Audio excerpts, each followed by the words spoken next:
I broke my promise. I didn't shave my beard. You look better without a beard.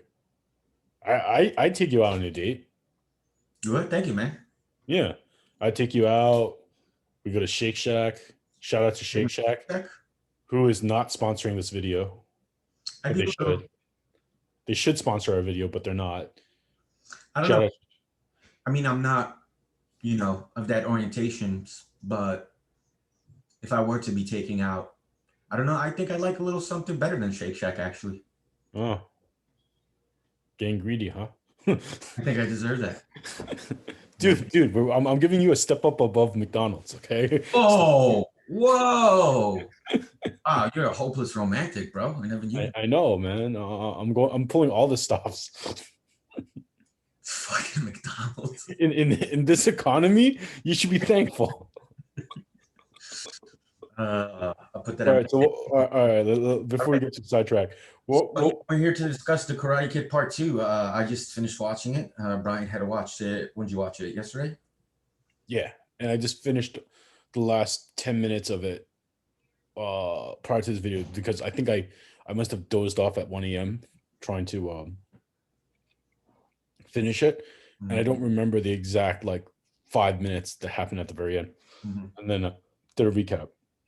Yeah, and we were both talking about it right before, and we both agree that this is a better movie.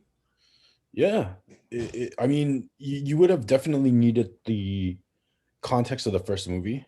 Like it's better, but I feel like you would have to have watched the first movie in order to make it like a better movie because it wasn't a standalone movie. Yeah, I think it starts out and you see right away that Miyagi and Daniel's relationship is still strong. There's still that father-son dynamic. Right. Speaking of which, the mother wasn't in the movie at all, right? She was mentioned, but she didn't appear. No, she wasn't in the movie at all. Well, she was mentioned because the mother let him go to Japan. Yeah, Just cash out your savings, go last minute, no big deal. yeah. So I was gonna see if they like upped the budget since the last one was only 8 million and made back 100 million, but they didn't Yeah, up it that much at all. It's only 13 million. yeah, but at the same time, I think we're forgetting that it's $13 million. We're talking like 1986 though. Mm, We're talking $13 million in 1980. No, that's the release date. Yeah, in 1985, 1984. Like that's 13 is not a small chunk of change. I'm gonna look it up. I'm gonna look up the inflation calculator. Getting all nerdy on me. 1986 inflation 13 million. Uh, $13. 13 in 1986 is, so it would be 30 million. That's pretty. That's, I mean, in terms of like a movie that is so popular, that's not a big budget at all. I mean, maybe they're really smart with their money, right? Yeah, they totally were. Like it's proof that you don't need $100 million to make a great movie. Yeah. So a big thing we talked about was Asian American culture. Oh yeah, they took it to a whole. Yeah, they took it to Asia. So have you ever been to Asia? Yeah, I've been to Hong Kong, I've been to China, and that's about it. So like when you were watching this, how do you feel they depicted um I mean, it's well done. It's nice. um yeah, it's I wonder if they shot it on location. Some stuff we probably should have researched before. Whoops. Yeah, it's okay. We're doing this for our audience and just to give them like the regular. Um, we love you guys, however many you are. Did you, when you were young, did your mom ever give you tea after somebody beat the shit out of you? Because it seems like in Asian culture, according to this movie, like tea heals everything. Yeah, it's a big emphasis, but no, They never. my mother thankfully was able to use the ice pack. Oh, okay. So, so thankfully, cooler heads prevailed. But is tea really that like prevalent where, if there's a problem or just Like anything? I know they drink a lot of tea, but the problem is that like for my mom, tea gave her like kidney stones. Oh no, that's bad. So yeah, tea was like is like good, right? Like the selling point is like antioxidants and historical whatever culture and stuff, like, oh, drink your tea. But like after a certain age, right? If that all you drink is dark tea, like really concentrated tea, and you don't drink enough water, like for elderly people, it causes kidney stones, Hmm.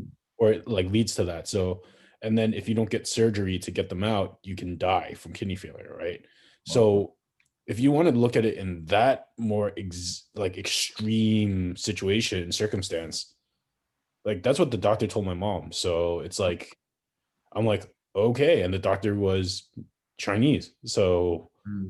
there we go, right? So I think yes, tea is good. Like there's a lot of good stories about tea. Um, Seems like the British and the Asian and Indians too. Those are the big. they do, and I don't really drink that much tea. Like I drink iced tea, but that doesn't really count. That's more like soda, Yeah, I drink right? bubble tea. I love that stuff.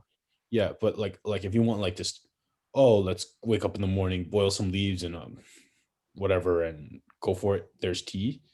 It's not something that I regularly do. I prefer coffee. If you give me a choice between tea and coffee, Coffee I'll all go day. for the coffee. Like like, but I'm not adverse to tea. So So we recommend people watch this movie before watching our video. Yes, no. yeah, absolutely. So, People can do whatever they want. They have their free, yeah, you know, just but I loved the direction that they took this. Like the recap was like, okay, here's the recap, right? What happened after, and Pat is an expert. Mr. Miyagi slash Pat is an expert at nonverbal communication. as an actor. Yeah, as an actor, His acting was off the charts here. and I'm like from the surprised he wasn't beginning. Oh, nominated for this one for an Academy Award. He got nominated for the first one, but his acting was a lot better in this one. I mean, this yeah, was essentially it wasn't the Karate Kid 2. It was like the Karate Master Part 1. This was a Miyagi movie. I'm actually really glad you brought that up because yes, I feel like Mr. Miyagi made the last movie, and it's basically they basically gave Miyagi the lead part For sure. at this point. Like I know it's listed as uh like Danny LaRusso's journey. Like the idea is like, oh, it's it's the Karate Kid and it's Danny LaRusso, but Mr. Miyagi was basically the lead actor in this film, The main protagonist for sure. like without a question. This was the Miyagi story. Yeah, so you want to keep going with the kind of plot summary? So all right. So basically, plot summary: Dad's sick. Old girlfriend writes to him. Let's go to Tokyo. Goes to Tokyo. Oh yeah, I So was gonna ask you. So that girlfriend, not Tokyo. I mean Okinawa. so he had a wife. We know that from part one. Yeah. His girlfriend must have been after the wife. That's a great question at this point because his wife, um, that whole situation happened after he served in the army, and then the U.S. Army told him about this. But he left Okinawa, so this must have been after that girl. Yeah. Like he must have had someone else. So he was married first, then he had Like I think he fell in love with Yuki, but went to America, right? okay. Ended up with someone else, but tragically they both died. Oh, I got you. All right, because he served for the U.S. forces. Correct. And Uh, so this is kind of like a sad story. So so recap. Yuki brings him to Okinawa, like writes him a letter, your dad's sick, right? Fly right away. Flies right away, goes there. Sato, his old best friend, sends his goon. We're just gonna call him the goon or whatever, right? Picks him up, brings him to some place, basically ditches them there, gives them a whole speech, takes a taxi, goes sees his pops. Pops is dying, tries to make the peace. Yuki tells the story about because she was supposed to marry Sato, right? Because it was like it's like a critique of rich and poor, right? If you're poor, you marry rich, Yes. right? To be well off, and it turns out that she loved him so much that she didn't marry anyone, period. Yeah. Which was I was like, oh, that's some noble stuff right there. And Sato's So, holding a huge grudge this whole time because of this. well, yeah, and then he never had a kid, right? She never had a kid, and Yeah. then their lineage just basically ended. So Sato, even though he's a successful business magnate and pretty much owns the village where they grew up, Yeah, but he has nothing. he's still very jealous of Miyagi for having Yuki's. Is that her name? Yeah, Yuki's like a Adoration. romantic loyalty or whatever. And I think they call that being a simp in 2020. Yeah, something like that. So, um, Simp, a man who foolishly overvalues and defers to a woman, putting her on a pedestal. Yeah, Sato, I would say definitely falls under that definition. yeah. Especially So after what, like 30 years? Come on. yeah, something like that. So he's an old guy. I mean, like this all happened when they were like in their teens or something, and they're like 60-year-old men. Yeah. I'm like, yo, that's a long time, right? And then it's like the honor and like that extremist thing, like that those grudges last for like forever. He was like, I saw you after 60 years. I'm like, there's no moving on, right? And Danny LaRusso's like, yo, don't you guys move on? And they're like, no. In Japanese culture, no, we fight for honor. Yeah. Be 60 and like, I'm gonna kill you. And then after his dad died and held their hands together, it's like, I give you 3 days to mourn, and then I'm gonna screw you up. I'm gonna rock your world. Yeah. And by the way, his dad looked like 20 years younger than Mr. Miyagi. Not really. I mean, looked like a 9-year-old guy, something like that. Felt like a 9-year-old guy. So yeah.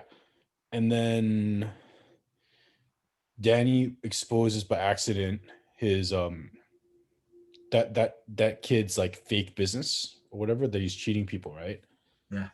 And then Hurricane, and then I'm gonna like do the really nonsense simplified version, right? And then he falls in love with the other Japanese chick because Ali doesn't exist anymore, and then he gets some barrel training, Yeah. right? Then she that was played by Tamlin Tomita, who has gone on to have a successful um uh, I don't know if successful is the right word, but a prominent acting career. And she was Good for amazing her. in this movie. Good for her. This was her debut movie. She was actually like she was cast as introducing Tamlin Tomita. Very nice. Good for her. What'd you think of her acting? Because I really thought Good. it, I mean, it was genuine. It was yeah. sincere. Like it was like I'm like it's a great compliment, right? And then she unfortunately had to take a punch to the face at the end, you know. And then she was able to portray pain and everything like very well too, which is like unfortunate. But it's all for the movie, and I don't think she actually got a black eye from it, but like she definitely portrayed it. So like there was like the hurricane, and there was this whole like fight, and then Sato at the end, I guess, makes his peace with Miyagi when Miyagi like, I'm gonna karate chop this piece of wood off of you and save your life. And then Sato's nephew, right? Nephew, I don't know if it's like biological nephew or not, like chickens out of saving someone. And then he's like, "Oh, I'm gonna protect my honor by killing Danny Russo," which I don't know how this happens. And then he has like some butterfly knife trick at the end. I'm like, okay, I'm gonna slit this poor girl's throat to protect my honor. I'm like, good job, douchebag. Um, so then they fight, and then but I did like that they made an emphasis of like this whole jumping crane style thing, no one can defend thing was nonsense. Yeah, Because, that's when like okay, but I remember the wax on wax off stuff, right? And I'm glad that Danny learned some new techniques when he was there. So I'm like, okay, and then it ends. The movie ends after like he beats the crap out of that guy. So we don't know what happens after. yeah, I just love when I put it on, I was just nostalgic about how special sequels used to actually be. Like they used to mean something. Now, Actually, that's a very good point because there was some heart to it. Yeah, and just anticipating a sequel and how rare they were. Like there were plenty of great movies back in the day that didn't have sequels, and now everything is a sequel and everything is a remake. And I actually felt, yeah, I felt like kind of felt like that feeling I haven't had in a long time, where I was actually looking forward to the sequel of a movie. Because like I with feel like they're willing to take risks, right? Because um in the like going from world to world, I can definitely imagine the investors taking a huge risk on like a new story, a new area, and like how receptive would the American audience be of Japanese culture, right? Because we're talking about 1985, 1986, right? yeah, Like that's not really that much long after World War II. Like that's not like 20 years is not really that long of a time if you want to think about it. yeah, and that brings me to a good point where like the critics are really harsh on this movie. Yeah, but I'm less concerned with what the critics' opinion is because this movie endured the test of decades. Yeah, I just feel the sequel was great. I think it was better Well, than, what did the critics at say? least as good as the original. So here's the aggregate consensus from a popular website that collects aggregate reviews. Mhm. I'm going to say their name, but they rhyme with Spontan Potatoes. So the consensus is, like countless sequels, The Karate Kid Part 2 tries upping the stakes without straying too far from the formula, and suffers diminishing returns as a result. What?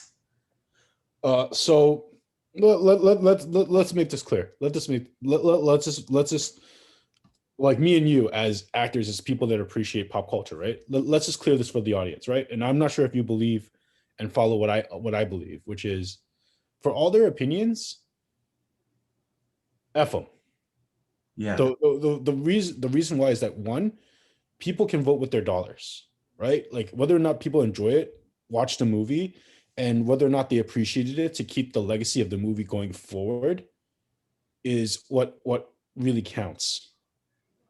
And one person's individual opinion, no matter how articulate they may be, at the end of the day, reflects their need to do something because this is their line of work. This is how they get paid, and whatever opinion they have to push forward to make controversy or keep themselves relevant, then that's what they'll do. Yeah, and that's the problem with critics or professional critics in general. It's like, I don't know. I don't know. They're kind of like, I feel like they're pariahs. Like if I were to be critiqued, like imagine like you just working somewhere, or like working in an office, and then like I guess I mean in the office you get performance reviews, but imagine like reading every day like, oh, our analysis is that Bryant wasn't seemed a bit low energy today, and he could have gave it all at 2 p.m. between 2 p.m. My response is would they like to suck on my left, and I'll just end it there, right? For censorship purposes, uh, self-censor. But would you like to suck on my left one or my right one? right. Well, No, I mean, I mean, not right. As in, I know, but my point is that me, I mean, I understand. they're not really like Real. relevant. Their opinions are not really the relevant ones. Like it doesn't really like as actors and as people that are aiming for this artistic freedom, this freedom of speech that we're being given, the ability to portray things artistically, right? As actors and as the audience. First of all, these movie makers, they did it for the audience. They took a lot of risks, Yeah, yeah, absolutely. Keep going. Sorry. those risks are for the audience. Like like these people are established, right? They could have lived off that the first movie and just been like, okay, whatever, right? And let's just continue on in New York. Let's continue on with California, and let's just do another Cobra Kai, whatever, right? But they didn't do that. they took it overseas.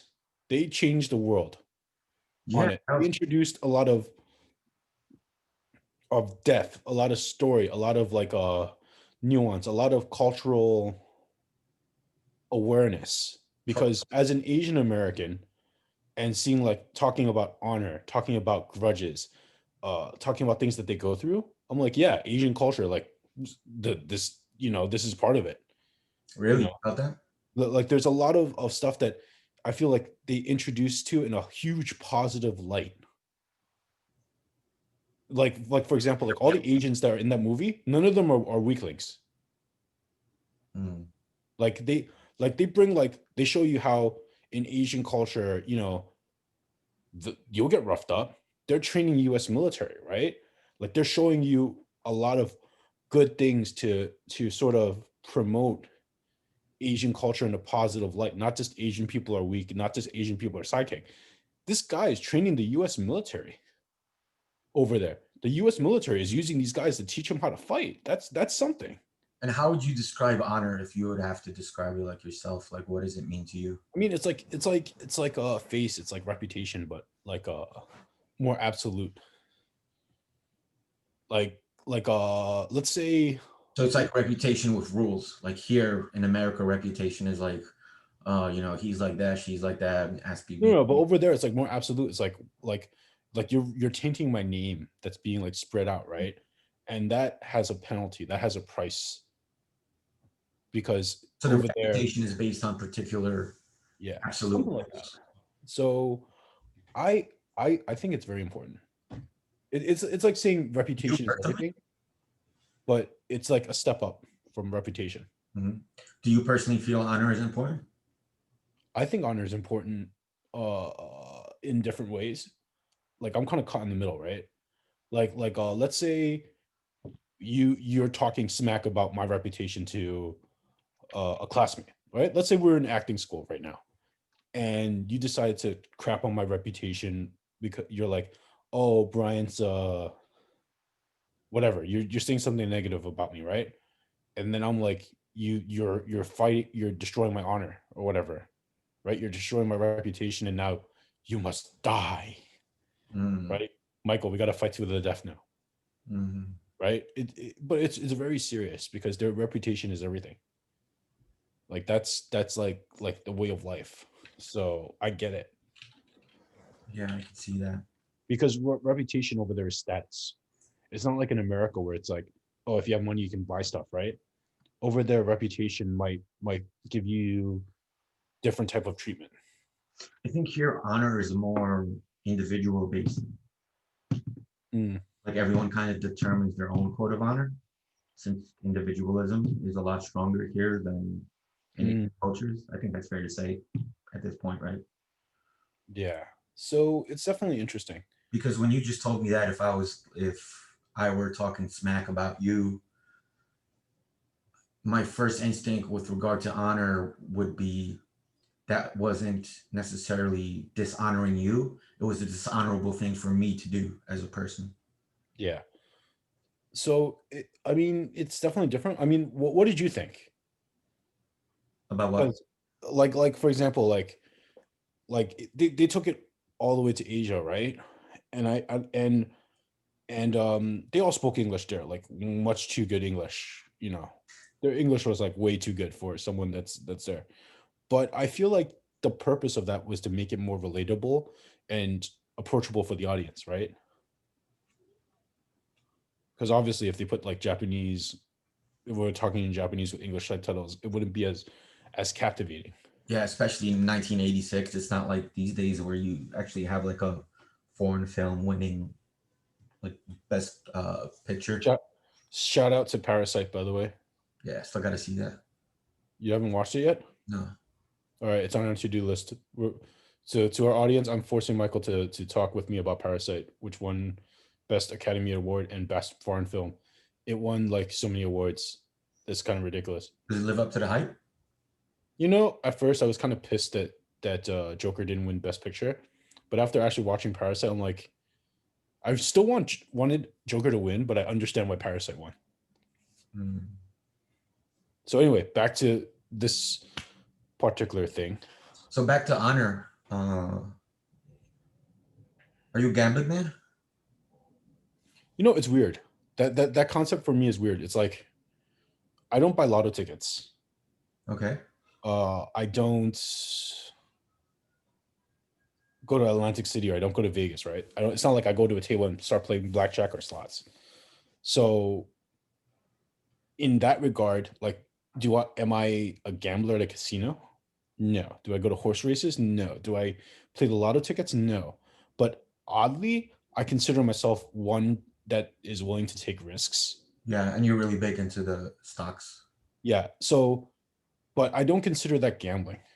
So I'm not sure where I fall on that. Like, to humor myself, I would say, yeah, I'm a gambling guy, right? Like, let's say me and you, let's play a round of poker, and for, I guess, shits and giggles, we'll bet on all your Star Wars collection toys versus, I don't know what I have of value that you might want, but I'm willing to like do fun stuff like that. I'll take the car. You'll take the car. All Yeah. right. So my car, my hypothetical car, versus all your action figures, right? And then we'll like stuff like that. I would like humor the idea of like between friends, but I wouldn't go out of my way to like go to a casino and be like play like $20 hands of blackjack. Okay. So between friends, um, I'm gonna give you an over under. You know what that is? No. So basically, I'm gonna give you. So I have a fact in front of me. You have a what? A fact. All right. So I'm looking at the total number of Medal of Honor recipients. Mm-hmm. It just made me curious because Miyagi had the Medal of Honor, and so much of this movie was about honor. Just Mm-hmm. came to mind. Hey, I wonder how many Medal of Honor recipients there were. Mm. So over under is I give you a number, and then you say whether it's the actual number is over or under. Hmm. All right. So I'll give you these two. The hint I'll give you is the first one was awarded on March 25th, 1863, and the latest one was September 11th, 2020. This is the Congressional Medal of Honor. Mm. So the over and under, I'm going to give you 3,000.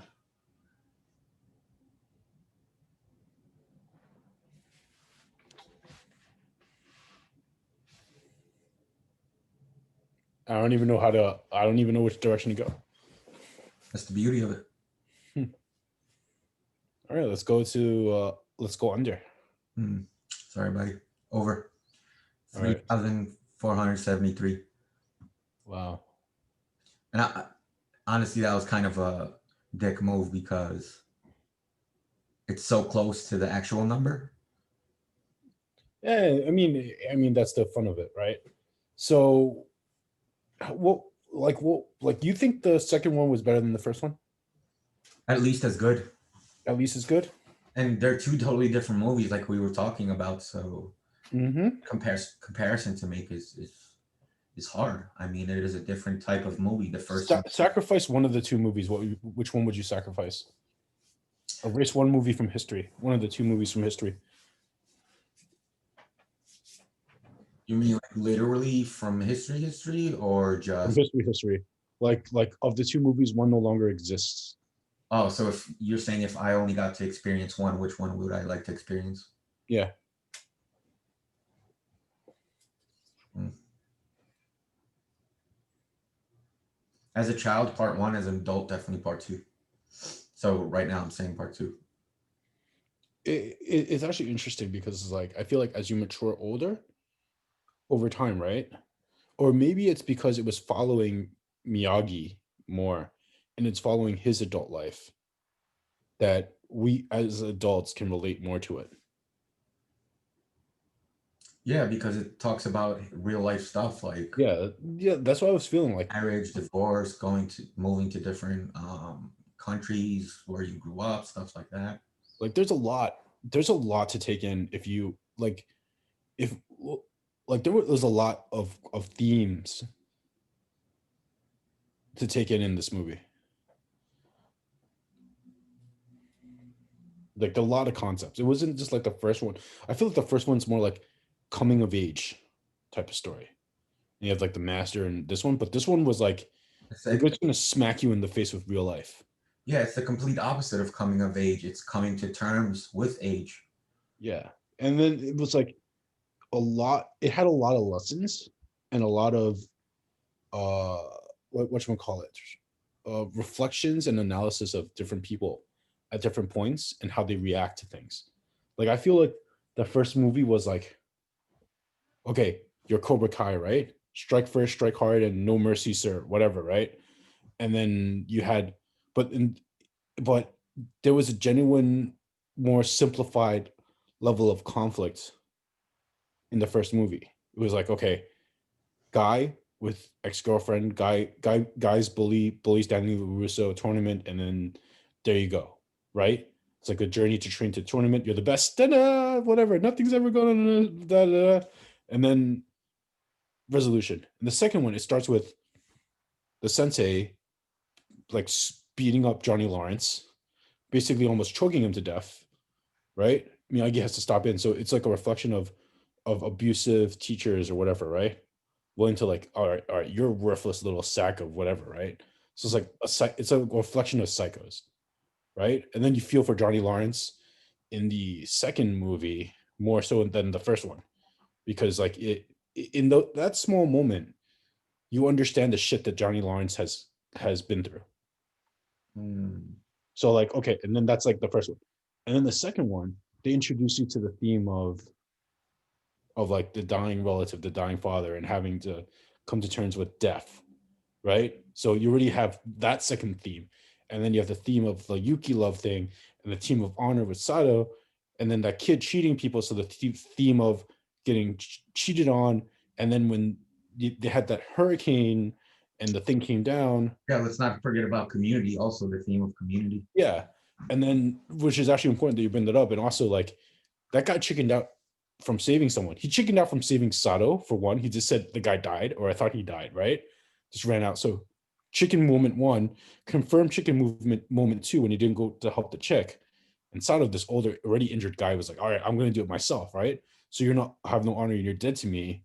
And then like the rule one is like only for defense, and don't forget rule one. So a lot more went on, and it was a lot more complex movie. Definitely. Much more mature. Yeah. So, which is actually like, I wonder what three's gonna look like.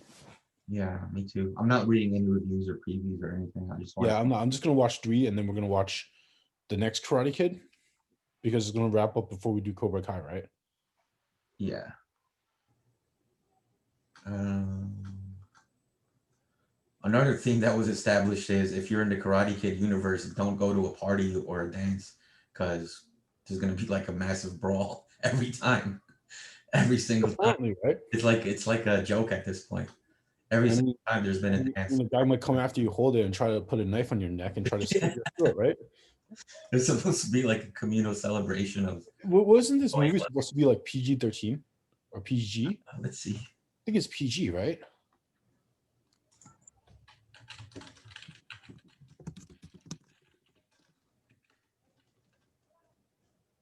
It was like rated what PG, but it didn't. But I felt like it could definitely have gone like PG-13. Yeah, they were pushing it for sure. Like like I'm pretty sure once you put the knife on the girl, or maybe because it was like in the 80s, it was like more chill. Well, I don't know. Chill is the right word, but you mean more relaxed. Yeah, more relaxed in terms of like ratings. Yeah. But Um. Yeah. PG. Plus, Daniel got bloodied up at the end, and that's usually a big thing. Like if. oh, interracial relationships, that's also kind of nice to Yeah. see. Yeah. Yeah. That was a beautiful little love story. So Did she end up coming back? I forget. Did she go back to America with him? no, I mean the movie stopped after he beat up the kid. Oh yeah, that's right. So we don't even know if who's coming back to I America. haven't seen the third movie yet. Have you? I haven't heard anything about it. All right, so we don't know this. So we're gonna wait till we get to the third movie. Cool. I think that's an awesome place to end it. All right, guys. Peace out. Out. Happy holidays. 3. Merry Christmas, Happy Holidays, Happy Hanukkah, Happy Kwanzaa, Happy Holidays of all holidays, and Happy New Year. Because in case we don't see and talk to you guys before the New Year, but in case we do, we'll definitely wish you a Happy New Year.